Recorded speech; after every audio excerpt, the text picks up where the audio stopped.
जय सिया राम। वर्तमान समय में भगवान सूर्य अपने पुत्र शनि के घर में हैं। 13 फरवरी तक वे शनि की प्रथम राशि मकर में रहेंगे। इसके उपरांत में शनि की दूसरी राशि कुंभ में प्रवेश करेंगे। पिता के पास होने के कारण शनि के प्रभाव में बहुत सारे परिवर्तन होंगे। उन परिवर्तनों पर मैंने एक अलग लेख लिखकर भेजा था। इन लेखों को पढ़ने के बाद आप में से कई पाठकों ने मुझसे जानना चाहा कि शनि की साढ़े साती क्या होती है, वर्तमान समय में किस राशि पर कब तक रहेंगे शनिदेव। आज मैं इस पर चर्चा कर रहा हूँ। ज्योतिष शास्त्र में विभिन्न आवश्यकता के अनुसार कई कुंडलियाँ बनाई जाती हैं। जैसे विवाह के बारे में देखने के लिए नवांश कुंडली, सामान्य रूप से लग्न कुंडली और चंद्र कुंडली आदि। भविष्य फल कथन में सभी तरह की कुंडलियों का अलग अलग महत्व है। शनि की साढ़े साती का पता करने के लिए चंद्र कुंडली का सहारा लिया जाता है।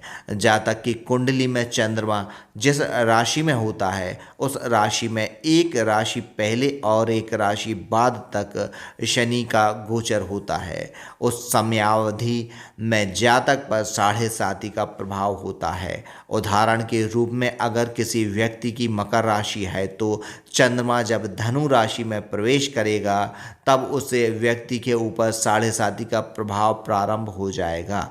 धनु राशि के बाद मकर राशि और उसके उपरांत कुंभ राशि में शनि का गोचर होने तक साढ़े साती का प्रभाव रहेगा।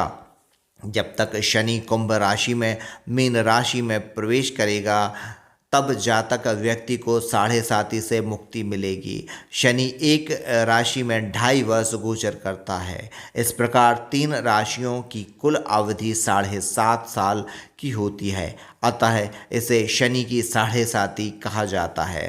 संक्षेप में हम कह सकते हैं कि चंद्र राशि में गोचर के जब शनि द्वादश प्रथम और द्वितीय स्थान में भ्रमण करता है तो 30 वर्ष के समय को शनि साढ़े साती कहलाते हैं। सामान्य भारतीय जनमानस में यह धारणा प्रचलित है कि शनि की साढ़े साती कष्टकारक होती है, परंतु ऐसा हमेशा नहीं होता। शनि की साढ़े साती अपने लिए कैसी होगी यह पता करना अत्यंत उत्कृष्ट ज्योतिषी का कार्य है। सामान्य ज्योतिषी कभी भी इस बात का आकलन नहीं कर सकते हैं कि साढ़े साती आपके लिए कब से कब तक अच्छी या बुरी रहेगी। इस बात की पूरी संभावना है कि जातक के लिए साढ़े साती अपने 2.5 साल या दूसरे 2.5 साल या तीसरे 2.5 साल या 5 साल या 7.5 साल अच्छी या खराब हो। एक ही राशि के 2 व्यक्तियों के लिए इसके फल अलग अलग होंगे। साढ़े साती के फल के लिए पूरी कुंडली का विश्लेषण करना आवश्यक और अनिवार्य होता है। अधिकतर जातकों की उम्र 120 साल से कम रहती है। अतः शनि की साढ़े साती किसी भी व्यक्ति के जीवन काल में कुल 3 बार आ सकती है। शनि के प्रथम चक्र की साढ़े साती में जातक को शारीरिक कष्ट और उसके माता पिता को पीड़ा हो सकती है। इस समय जातक की उम्र कम होती है, इसलिए पीड़ा सहन करने की क्षमता ज़्यादा होती है। जातक को पीड़ा कम महसूस होती है। द्वितीय आवृत्ति में शनि अपेक्षाकृत मध्य प्रभाव डालता है। इस अवधि में जातक को उन्नति के लिए उसको अत्यधिक परिश्रम करना पड़ता है, मानसिक अशांतता झेलनी पड़ती है और माता पिता तथा बुजुर्गों का वियोग सहना पड़ सकता है। तृतीय चक्र में साढ़े साती में शनि अनेक कठोर फल देता है।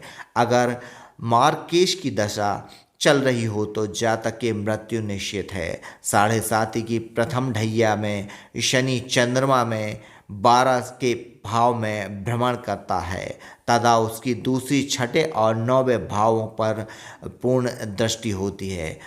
इस समय शनि का निवास सिर पर होता है। जातक को नेत्र व्याधि, अचानक आर्थिक हानि, परिवार में अशांति आदि हो सकती है। अगर आपकी कुंडली में शनि की स्थिति ठीक है तो आपको अत्यधिक धन लाभ, परिवार में मंगल कार्य आदि होगा। 7.5 की द्वितीय ढैया में शनि चंद्र राशि पर भ्रमण करता है। वह 30 से 7वें और 10वें भाव पर पूर्ण दृष्टि डालता है। शनि यह ढैया में शरीर के उदर भाग में रहता है, अतः शरीर के संपूर्ण मध्य भाग में रोग संभव है।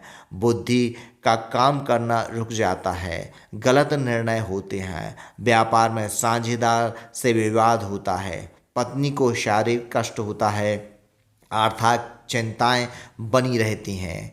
परंतु अगर शनि की स्थिति आपकी कुंडली में अच्छी है तो यह सभी प्रकार उलट हो जाते हैं, अर्थात आपका बुद्धि तेजी के साथ काम करेगी, आप सही निर्णय लेंगे, व्यापार में साझेदार बनेंगे और लाभ ही लाभ होगा। 7.5 की तृतीय ढैया में शनि चंद्र राशि में दूसरे भाव में भ्रमण करता है। उसकी दृष्टि चौथे, 8वें और 11वें भाव में पूर्ण दृष्टि होती है। उतरती 7.5 में शनि पैरों पर रहता है, अतः इस अवधि में पैरों में विशेष रूप से कष्ट होता है। शारीरिक रूप से निर्बलता आती है, शरीर में आलस्य रहता है, व्यर्थ में विवाद होते हैं। अगर रामकेश की दशा चल रही हो तो मृत्यु की संभावनाएं भी बढ़ सकती हैं, परंतु अगर शनि की स्थिति जातक की कुंडली में अच्छी है तो यह फल बदल जाएंगे। वर्तमान समय में 7.5 की अवधि निम्नानुसार है। मकर राशि में जातक के कुंडली में शनि धनु में 26 जनवरी 2017 को प्रवेश किया था। बीच में कुछ अंतराल के बाद 21 जून 2017 से 25 अक्टूबर 2017 तक वह पुनः वृश्चिक राशि में चला गया था। 26 अक्टूबर 2017 से अब तक लगातार शनि 7.5 मकर राशि वाले जातकों पर चल रही है और 29 मार्च 2025 तक रहेगी। मकर राशि के जातकों के लिए इस समय 7.5 उतरती हुई है और पैर पर चांदी के पाद पर रहेगी। चांदी के पद पर होने के कारण कष्ट कम रहेंगे तथा लाभ ज़्यादा रहेंगे। कुंभ राशि वालों के लिए 24 जनवरी 2020 से 7.5 प्रारंभ हुई थी, जो 29 अप्रैल 2022 तक रही। शनि के वक्री हो जाने के कारण शनि धनु राशि में चला गया। 12 जुलाई 2022 से कुंभ राशि वालों की 7.5 पुनः प्रारंभ हुई। प्रथम पद की 7.5 17 जनवरी 2023 को समाप्त हो गई। वर्तमान में द्वितीय पद की 7.5 चल रही है, जो कि 29 मार्च 2025 तक रहेगी। तृतीय पद की 7.5 29 मार्च 2025 से 23 मार्च 2028 तक रहेगी। कुंभ राशि के जातकों पर वर्तमान में चल रही 7.5 का प्रभाव स्वर्ण पाद में हृदय पर होगा, जो कि सामान्यतः सुख प्रदान करने वाला है, परंतु इसका निर्णय पूरी कुंडली को देखे बगैर नहीं किया जा सकता। मीन राशि के जातकों के लिए शनि की 7.5 29 अप्रैल 2022 से प्रारंभ हुई है और यह 8 अगस्त 2029 को समाप्त होगी। वर्तमान में मीन राशि के जातकों पर शनि की 7.5 का प्रभाव लोहपाद से सिर पर होगा, जिससे पित्त विकार, आर्थिक हानि, मित्रों में मतभेद आदि संभव हैं। कुंडली के अगर शनि की स्थिति अच्छी है तो यह प्रभाव उलट सकते हैं। इसके उपाय 7.5 के प्रारंभ को कम करने के लिए कई उपाय हैं। कुछ उपाय का उपयोग आप बगैर किसी को पूछे कर सकते हैं, जैसे कि शनि का व्रत रखना, शनि को दक्षिण मुखी हनुमान जी के मंदिर में जाकर पूजा करना, शनि की पूजा करना, पीपल की परिक्रमा करना, उदय तेल आदि का दान देना। यह उपाय बहुत कम असर डालते हैं, परंतु उन उपायों पर कोई नुकसान नहीं होता। कुछ उपाय ऐसे हैं जो तेज असर डालते हैं, परंतु इनका उपयोग किसी को ज्योतिषी में दिखाकर ही करना चाहिए, जैसे नीलम पहनना, तांत्रिक पूजा करना आदि।